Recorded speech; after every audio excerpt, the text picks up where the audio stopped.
Se existe um filme que define a palavra épico, esse filme é Doutor Zhivago. Lançado em 1965 e vencedor de 5 Oscars, ele não é apenas uma história de amor em meio à Revolução Russa. É uma verdadeira força da natureza cinematográfica que quase nunca chegou às telas. Entre trilhas sonoras inesquecíveis e cenários grandiosos, os bastidores esconderam segredos dignos de um filme de James Bond. Estamos falando de espionagem real, cenários de gelo feitos de cera, sob um calor de 40 graus e um protagonista que precisava transformar sua aparência todos os dias no camarim. Vamos descobrir 14 fatos surpreendentes que você provavelmente nunca ouviu sobre essa obra-prima de David Lean. Mas antes, se você tivesse que escolher entre um amor seguro e um amor avassalador em tempos de guerra, qual seria a sua decisão? Deixe seu comentário, inscreva-se no canal e vamos iniciar essa viagem pela nostalgia. A primeira curiosidade, o livro foi usado como instrumento de espionagem da CIA. O romance de Boris Pasternak, no qual o filme se baseia, era proibido na União Soviética. O governo soviético considerava a obra antirrevolucionária, porque colocava a alma humana e o indivíduo acima da glória do Estado. Aqui entra o fato mais curioso. A CIA enxergou no livro uma poderosa arma de propaganda. A agência de inteligência americana organizou secretamente a impressão do romance em russo e o contrabandeou de volta para a URSS e outros países do bloco comunista. Eles queriam que os cidadãos soviéticos descobrissem aquilo que seu governo tentava esconder. O plano funcionou tão bem que Pasternak acabou recebendo o Prêmio Nobel de Literatura, algo que enfureceu profundamente o governo soviético. Neve de mármore sob o sol de 40 graus. Embora a história aconteça nas estepes congeladas da Rússia, o filme foi rodado quase totalmente na Espanha. O diretor David Lean queria filmar na Rússia, mas o governo soviético recusou a permissão. O problema é que durante as filmagens, a Espanha enfrentou um dos invernos mais quentes da sua história. A produção precisou criar neve em pleno calor de quase 40 graus. Campos inteiros foram cobertos com pó de mármore branco trazido de pedreiras próximas. O famoso Palácio de Gelo, em Varykno, também não tinha gelo verdadeiro. As paredes foram cobertas com cera derretida e pó branco para criar o efeito de congelamento. Os atores vestiam casacos de pele pesadíssimos enquanto suavam intensamente, precisando de assistentes com ventiladores e gelo entre cada tomada. A transformação étnica de Omar Sharif. Omar Sharif era egípcio e David Lean temia que ele parecesse egípcio demais para interpretar um médico russo. Para resolver isso, o ator passava por um processo desconfortável de maquiagem todos os dias. A equipe usava pedaços de fita adesiva presos às têmporas de Sharif, escondidos sob o cabelo, para puxar a pele dos olhos e criar um visual levemente eslavo. Seu cabelo naturalmente cacheado era alisado com produtos químicos fortes, e sua testa era raspada para alterar a linha do cabelo. Ele também recebia várias camadas de maquiagem para parecer mais pálido, como alguém que vive sob o céu cinzento da Rússia. Sharif odiava esse processo, mas o resultado foi tão convincente que ele se tornou o rosto definitivo de Yuri Zhivago para o mundo inteiro. Se você achou que filmar no deserto espanhol fingindo ser a Sibéria era complicado, espere até descobrir o que aconteceu quando os trens reais entraram em cena. David Lean era conhecido por ser um perfeccionista implacável, e essa busca pela imagem perfeita quase colocou vidas em risco e abalou amizades de décadas. Existe uma cena impactante durante a fuga no trem, onde uma mulher tenta desesperadamente subir no vagão em movimento e quase acaba caindo nos trilhos. Aquilo não foi truque de câmera nem um manequim. A figurante Lili Murat realmente correu perigosamente ao lado do trem. David Lean considerou a cena tão intensa e autêntica que decidiu mantê-la na edição final. Sir Alec Guinness interpretou o meio-irmão de Yuri, Yevgraf. Ele e David Lean já tinham trabalhado juntos em clássicos como A Ponte do Rio Kwai e Lawrence da Arábia. Mas Dr. Zhivago marcou um ponto de ruptura.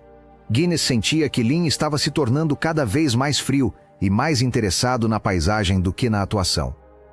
Durante uma cena, Lean criticou a forma como Guinness estava andando, dizendo que ele parecia um pinguim. Guinness ficou profundamente ofendido e os dois pararam de se falar no set. Eles só voltaram a trabalhar juntos quase 20 anos depois, em passagem para a Índia. Mas a amizade nunca mais voltou a ser a mesma. Você pode até nunca ter assistido ao filme, mas certamente já ouviu o tema de Lara. Mas sabia que essa música quase não existiu? O compositor Maurice Jarre lutava para criar algo que David Lean realmente aprovasse. Lean rejeitou as primeiras 5 tentativas, afirmando que elas não soavam russas ou românticas o suficiente. Finalmente disse a Jarre: esqueça a Rússia, esqueça o filme, vá para as montanhas com sua namorada e componha algo para ela. Jarre voltou com a melodia da balalaika que o mundo conhece hoje.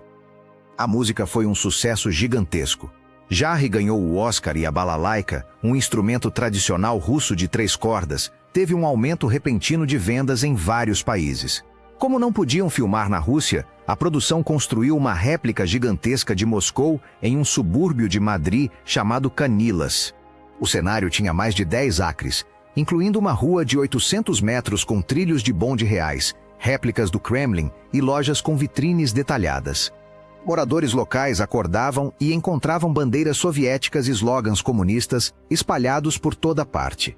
Em plena ditadura de Franco, na Espanha, ferozmente anticomunista, isso causou enorme confusão com a polícia local, que chegou a investigar se uma revolução real estava começando nas ruas de Madrid. A beleza visual de Doutor Zhivago escondia uma produção onde o elenco enfrentava as exigências implacáveis de David Lean. Enquanto Yuri e Lara viviam seu romance proibido, nos bastidores a disputa por papéis e o realismo das cenas levavam os atores ao limite físico e emocional. Por exemplo, a lendária Sophia Loren foi considerada para o papel de Lara, já que seu marido, o produtor Carlo Ponti, queria muito vê-la no filme. No entanto, David Lean recusou imediatamente, argumentando que Loren era alta demais e não transmitia a fragilidade de uma jovem russa no início da história. Lean acabou escolhendo Julie Christie após vê-la no filme Billy Lair, encantado com sua presença luminosa. Christie tornou-se um ícone de estilo dos anos 60, com seus casacos e gorros de pele que influenciaram uma geração inteira. Outro momento tenso envolveu Rod Steiger, que interpretou o vilão Komarovsky. Adepto do método de atuação, na cena do beijo no trenó, ele decidiu não avisar Julie Christie que usaria a língua. A reação de repulsa e choque que vemos na tela é totalmente genuína. Ela ficou furiosa com o ator, mas Lean adorou o resultado. Mais tarde, na cena do tapa, o golpe de Steiger foi tão forte que a atriz quase caiu. Ele afirmou depois que era necessário para que o público sentisse o perigo real que aquele homem representava. Além disso, o filme marcou a estreia em destaque de Geraldine Chaplin, filha do gênio Charlie Chaplin, no papel de Tonya. A pressão era enorme, e o próprio Charlie visitou o set na Espanha para ver a filha trabalhar, chegando a chorar de emoção na estreia do filme, algo raríssimo para ele quando se tratava de produções que não fossem suas. A atenção aos detalhes de David Lean era quase obsessiva, especialmente com os elementos visuais. Um dos momentos mais marcantes acontece quando Yuri reencontra Lara após anos e ela está carregando flores amarelas. Aquelas eram narcisos selvagens, e como as filmagens na Espanha estavam fora de época, Lean mandou importar milhares de flores de estufas na Holanda. Para evitar que murchassem no calor, a equipe de arte mantinha as flores em baldes de gelo até o segundo exato antes da ação. Por fim, a balalaika que Yuri herda no início do filme funciona como um verdadeiro personagem, representando a alma poética da Rússia preservada em meio à brutalidade da guerra. Omar Sharif não sabia tocar o instrumento e passou semanas praticando apenas o posicionamento das mãos para que o público acreditasse que ele era um virtuoso, transformando o objeto em um dos símbolos poéticos mais marcantes da história do cinema. Chegamos ao fim da nossa jornada épica pelas estepes russas, ou melhor, pelas colinas da Espanha. Doutor Zhivago não é apenas um filme, é um sobrevivente da Guerra Fria que enfrentou censuras severas. Sabia que, apesar de ser um sucesso enorme no resto do mundo, o filme foi proibido na União Soviética por quase 30 anos. O governo comunista considerava a obra uma afronta ideológica, e os cidadãos russos só puderam assistir legalmente ao filme em 1994, anos após o colapso do regime. Ironicamente, o filme que a URSS tentou apagar acabou ganhando 5 Oscars e se tornando uma das maiores bilheterias de todos os tempos, provando que a arte é impossível de ser silenciada. Outro detalhe curioso sobre o legado dessa produção é o seu impacto inesperado na moda. O visual de Vago, com os grandes gorros de pele de Julie Christie e os casacos pesados, dominou as passarelas de Paris e Nova York logo após a estreia, criando uma tendência de inverno que durou décadas e ainda hoje inspira grandes estilistas. Sobre o elenco, há um detalhe emocionante na cena inicial do funeral da mãe de Yuri. O menino que interpreta o jovem divago é, na verdade, Tarek Sharif, o filho real de Omar Sharif. David Lean queria alguém com os mesmos olhos expressivos do protagonista e não encontrou escolha melhor que o próprio filho do ator para dar vida à versão infantil do médico. E se você se encantou com a beleza do famoso Palácio de Gelo em Varíquino, saiba que ele teve um destino bastante curioso após as filmagens.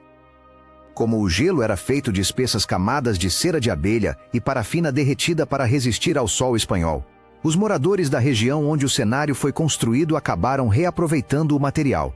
Eles rasparam as paredes do palácio falso e usaram a cera para fabricar velas e até encerar o chão de suas casas por meses. Dr. Zhivago nos mostra que mesmo sob o gelo mais rígido e a guerra mais brutal, a poesia e o amor encontram uma forma de sobreviver. O filme termina de forma devastadora, com o coração de Yuri falhando ao ver Lara passar pela janela pela última vez, mas a música da balalaika continua viva na próxima geração, representada pela filha perdida do casal. É uma obra-prima sobre a fragilidade e a resistência do espírito humano diante das engrenagens implacáveis da história. E você? Acredita que o amor de Yuri e Lara teria sobrevivido se eles tivessem conseguido fugir da revolução ou o destino deles era mesmo ser separado pelo tempo?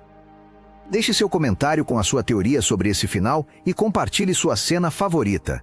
Muito obrigado pela companhia. Não esqueça de deixar seu like e se inscrever para continuar descobrindo os segredos dos maiores filmes de todos os tempos. Até a próxima!